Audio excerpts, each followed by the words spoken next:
Чувашия занимает лидирующие позиции в Приволжском федеральном округе по объему инвестиций. В рамках стратегии 2035 в республике сформирован инвестиционный портфель более чем на 400 проектов.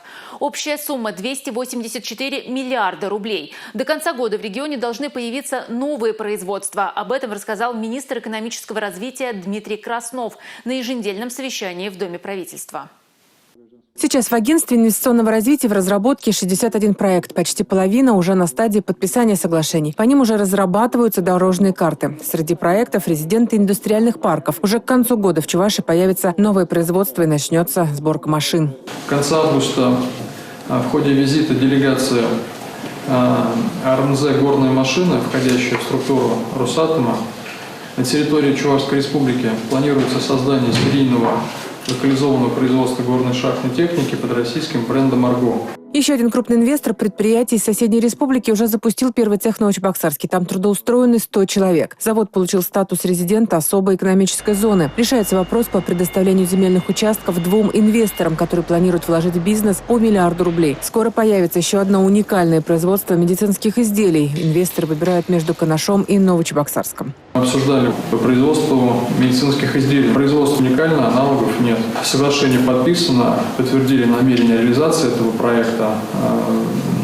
Также планируется воспользоваться и льготными займами Фонда развития промышленности республики.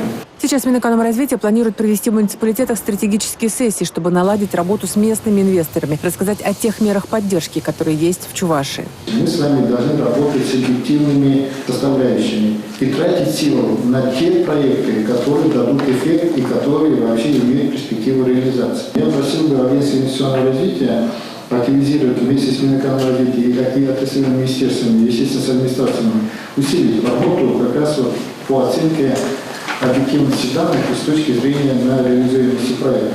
Хорошие перспективы и у двух частных промышленных парков – Абат и Машзавод. По итогам отбора инвесторы получили 990 миллионов на их реализацию. Работа идет опережающими темпами. Обсуждается создание еще 4 частных технопарков.